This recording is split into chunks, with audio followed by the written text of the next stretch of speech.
Hello my friends, this is the Batman Jam again, and this would be the Klingon Ship Recognition Manual. In case you haven't noticed, I have been doing my revisitations on these various Star Trek products, but I'm trying to do them in somewhat of a sequence. So I have been working on the Klingons first, and then I'll probably do the Romulans, and then come in with the Federation last. In this case, this here would be the future Federation's version of Jane's fighting ships. If you're not familiar with the Jane's collection, the Jane, and that's not James. It's Jane, as in Jane. Jane's is a British company that insures. Or my understanding was involved in insuring ships of seagoing vessels and cargoes, but they also produced a line of ship recognition manuals. So you have these big volumes, these big heavy volumes with pictures and silhouettes and basic information on every major ship ever produced, and including ships of war. And so this would be this Federation's version of that.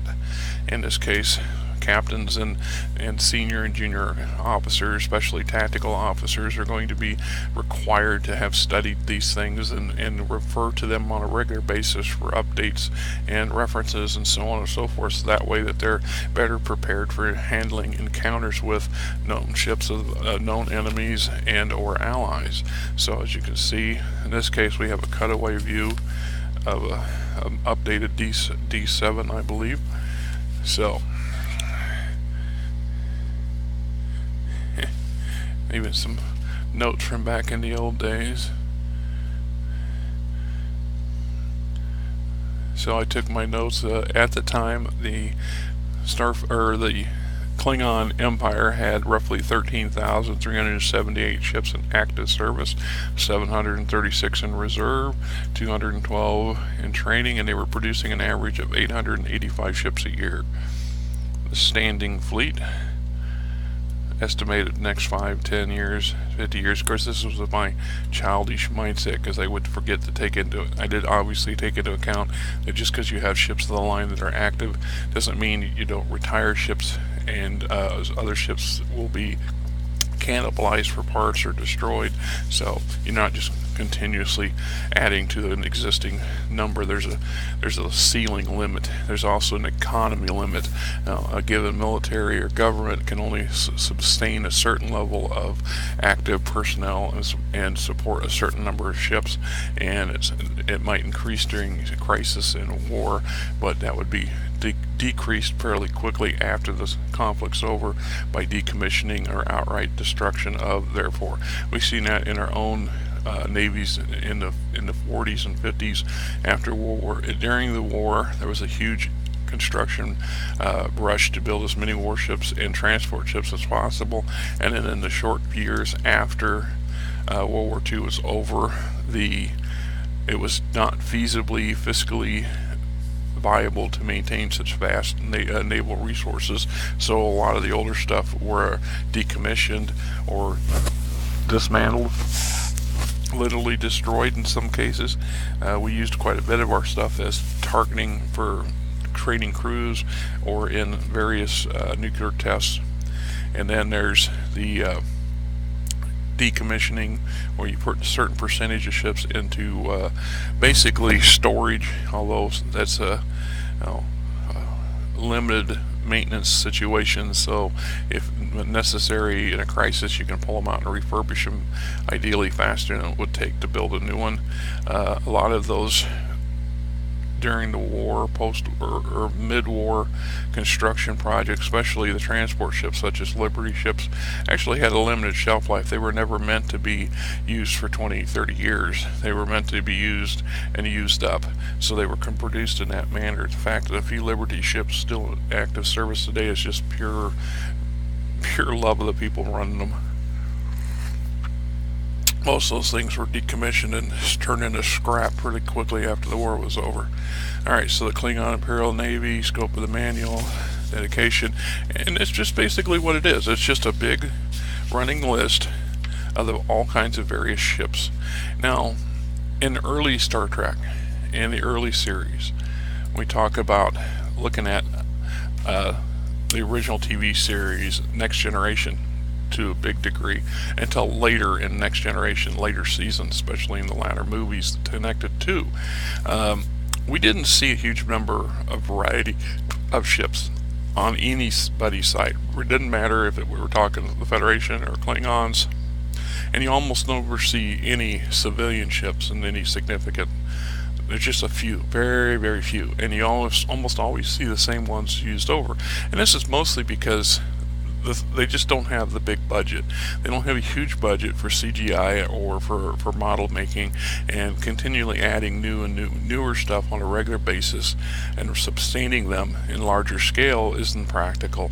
If you think about it, anytime a ship flew into a major star system such as Sol, they went to Earth, there should have been hundreds of ships in orbit or moving about. There should have been dozens of ships at space dock, or there should be for the Starfleet's version of space dock, there should be 4 or 5 civilian versions of the same thing, or something similar to that. So the space around the Earth should be fairly crowded. We should see a lot more than what we do, but it's a matter of the budget.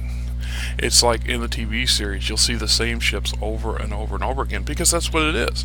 Now, especially the early stuff. In Star Trek, the original TV series, they actually had a very limited budget, and the fact that what they had was miraculous as it was. So seeing the same Klingon D7s over and over and over again is practicality from their perspective.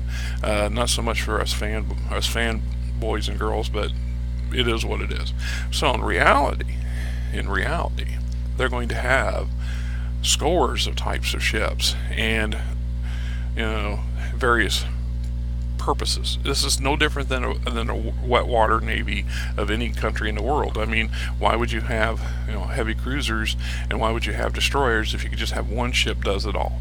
And that kind of is what you think you see when you see the TV series. So if we go and see the battles in the Dominion War, we see a lot more variety of ships, but yet we don't, do we?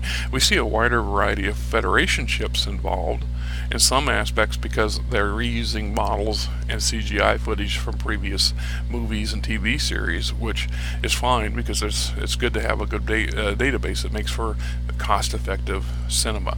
The downside is when we see our foes, they don't see as much of a variety. I see the Cardassians use the same ship type in almost every encounter, and you got to know that that's not the only ship design that they field.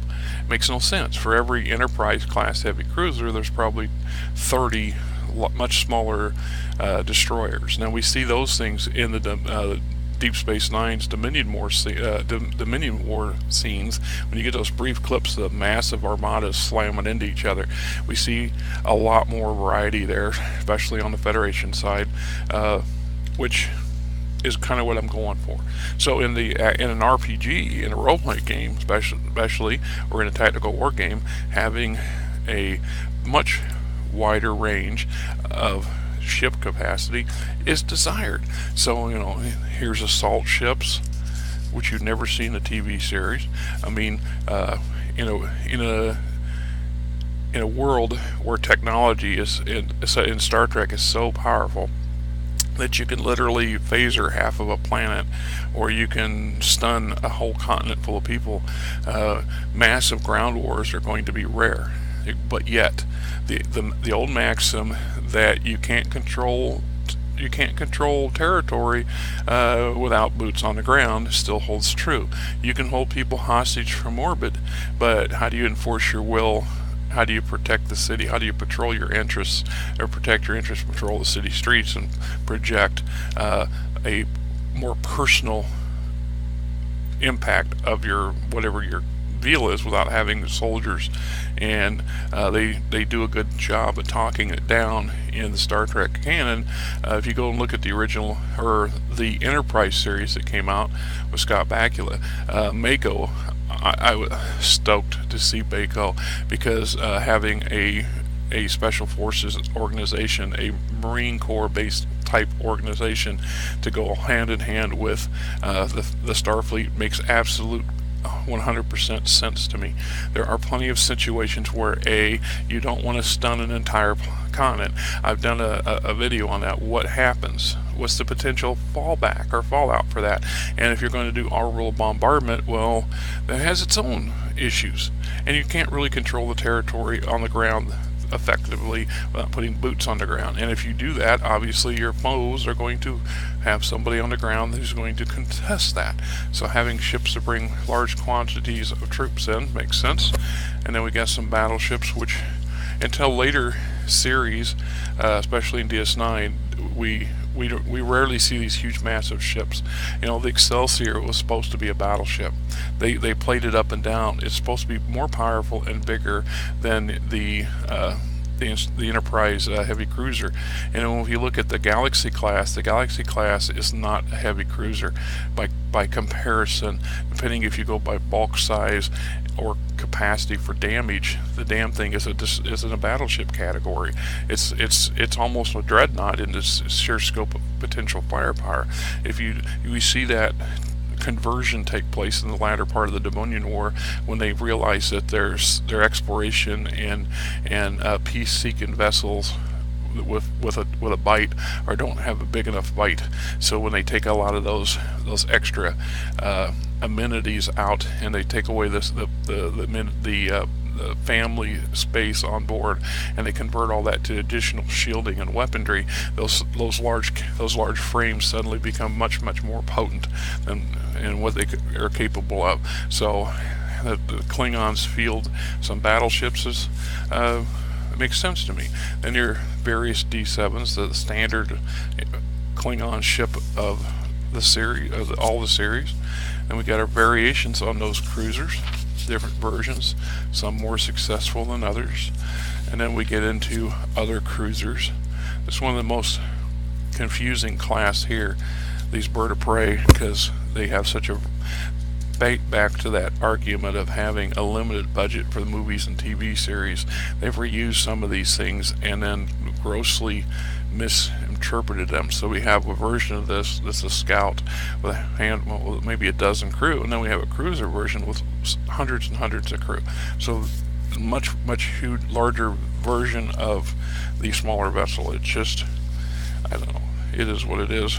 I'm not going to lambast them too bad about it because you only do so much. Then we have our destroyer class, the One Wing, this Sting Ton class destroyer.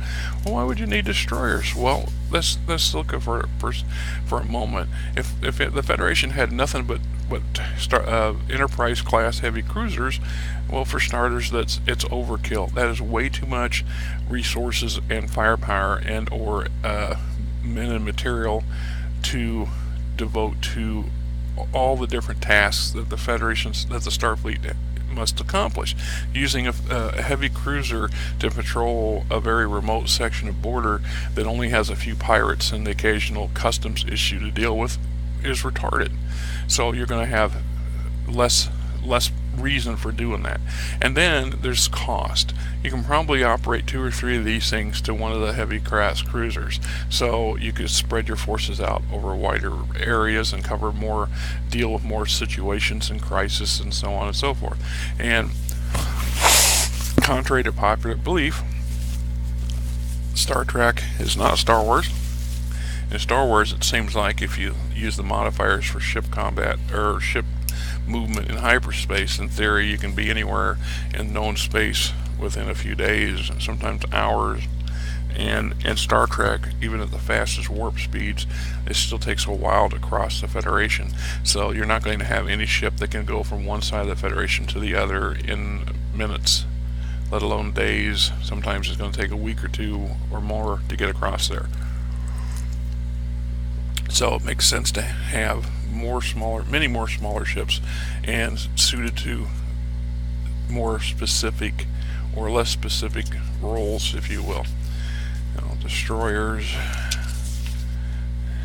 Now we got escorts, a section on silhouettes. I think I'm going to do a short series on describing differences in the classes of ships. I mean, a lot of people I make the assumption that you already know what that is. What's the difference between a frigate and a cruiser? What's the difference? Because you know what, the ship size doesn't always dictate what they do. What's the difference between a frigate? Well, there's different types of frigates, but the original concept of a frigate was something that was more along the lines of interdiction and enforcement, and less along the lines of confronting another nation's heavy warships, which is what cruisers are meant to shoot cruisers and go after and battleships, and they're meant to be faster than battleships and more maneuverable, which gives them a little edge into survivability because of the battleship has got mass firepower. So there's success, and there's always the trade-offs. But a frigate generally is also considered a interdiction ship, so it carries a larger complement, in some cases an actual dedicated complement of Marines on board to do things like boarding actions and to do raids on planetary surfaces and so on and so forth. And then of course we have the diversions into frigates. Within the frigates, so we have a missile frigate in some aspects, looks like a missile cruiser. Well, this is a ship that's primary purpose is to transport and fire missiles. So if we had a photon torpedo frigate, which there is a version, but it's a lighter, it's a cruiser class, and the Archon, I think it's class, I'd have to look it up, that its primary purpose is to be a heavy ball bat in a battle situation. I'm going to bring enough photon torpedo batteries to bear to crush you. I'll take out your battleship because I'm going to unload on you so much firepower at one time, it's just going to overwhelm your defenses. Anyway,